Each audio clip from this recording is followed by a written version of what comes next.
This is Adam Everett Miller with aetuts.com, and I'm here today with Aharon Rabinowitz.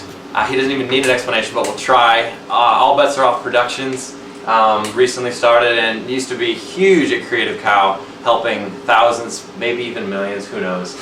And we're here today in New York in his studio, and I just was going to ask him a couple questions about life, about production, and about just some advice that he might have for you guys, the community at Aetuts specifically. Represent. Wonderful. So just random questions. Like you get a lot of people that ask you for advice. You get people that, you know, I'll let you talk. Well, people send me, people either send me their kids a lot of the time, or people who are just interested in getting into this kind of career, and they ask me what advice I have for them. And there's 3 pieces of advice that I keep on my phone. I actually have it on my iPhone. I flip it open just every once in a while to sort of remember why I do some of this, and also why I do some of what I do in general. And these are 3 pieces of advice. 2 of them were given to me by other people, and 1 of them I just kind of came to on my own. The first piece of advice is that shy people get nothing, and that's what they deserve. And I don't think that shy people deserve nothing, but on the other hand, we're in an industry where shyness is not a valued trait.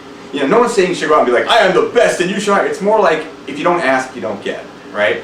So, and I was telling you earlier that I had a conversation with Dan Everett yesterday about the same thing, where we were interested in getting some information, and I was like, hey, we should ask that question. And he's like, I don't know, maybe they're not going to answer. I said, how many people email you, man, every day and say, they start their email with I know you don't have time, but maybe you can help me with this. And I said, how many times do you actually answer? And he's like, all the time. So, and it's the same for me. I try to answer any emails that I get, people having questions. And I know that, I like to believe that if I reached out to somebody and asked for help, that they would do the same for me. So it's that kind of thing. Like I said, shy people don't get anything. That's whether they deserve it or not, side point. But it's good to ask, and it's also nice to receive. So 2 and 3. I gotta hear what's the other advice, or if you can remember. No, I got it. Okay. Two was given to me by Steve Ford, who's the CEO of Gridiron Software. Long time ago, when they were first coming out, and they were a very small company. There was maybe like 10 people there. I asked them, how do you guys do such big things? You've got just a few people on staff. You guys are, you're getting ready to crank out. Now Flow is out, right? But that was back. They were planning that back in the early stages. And he said, we behave like the company we want to be, not the company we are. And for me, in working with, I recently got a question. Someone said, when did you start to feel comfortable charging for your time? And the moment I started feeling comfortable charging for my time was when I realized that my time had value, right?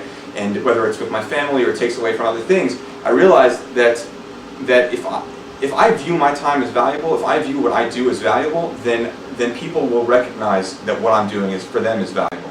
And so if you sit there and you think to yourself, well, I could take less money for this job or whatever because the person's asking me, and it's okay to take less money, but you have to remember that you're doing that as a favor, not because you should have to do it. It's your time is valuable, your services are valuable, and so that will help you in thinking about that and thinking about behaving the way you want to be. It's like akin to putting on the suit, dressing for success, so to speak. But it's a sort of mental dressing for success.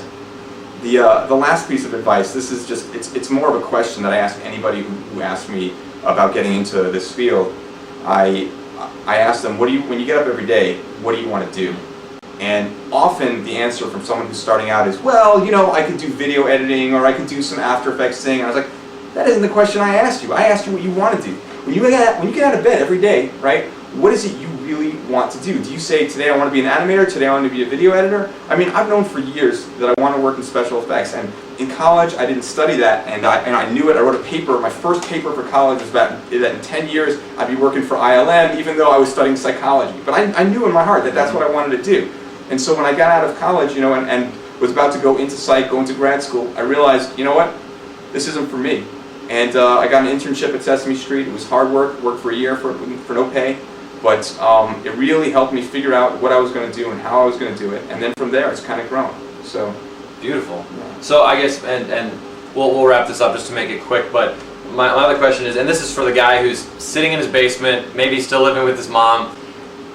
In your life, has there been any key thing that's brought you from literally just working on some PC, or Mac, whatever, in your basement, doing something for a church or for whatever, to where you are right now, working, marketing director for Red Giant Software, working on these high-end projects. Yeah, you know what it is? Seriously?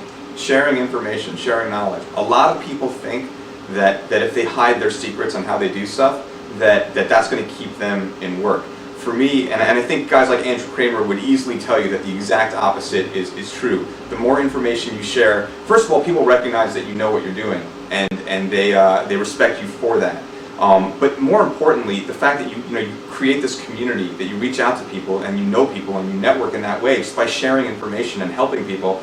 That's the way to move on, because you've created this network of people that you get along with, that you have relationships with, and that when work comes along, you're the first guy on the phone that they're going to call.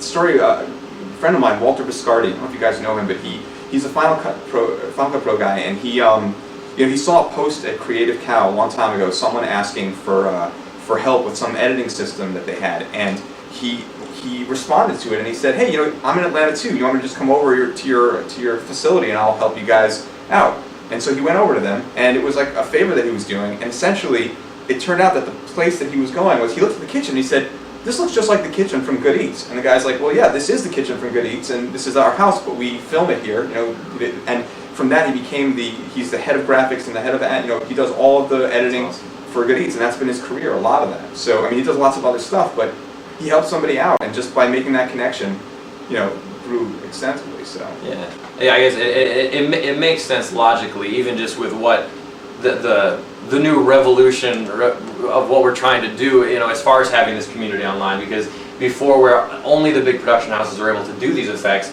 now you have the guy sitting in his basement working on it, or you have just a couple friends who goof around in their college dorm rooms and make some short films or whatever. Mm-hmm. I think it's a cool thing, and it's almost maybe communistic, but just the leveling and it's become an equal playing field for all participants. And the more you give, the more you're gonna get back. It's pretty sweet. Someone once said to me that knowledge wants to be free, and it's an interesting thing. Like, because I think that when you look at what's on the internet, somebody puts some information out, it's spread all over the place. Especially if it's good knowledge, right? That spreads out incredibly fast with Twitter and all these things. Information, it's out there. The second you put it out there, the question is, who's doing the sharing and how right are they about what they're saying? So, it's really important also, if you're going to share that information, that you actually know what you're talking about.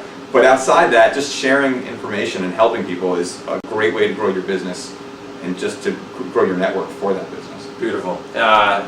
Any final thing? A-Tuts?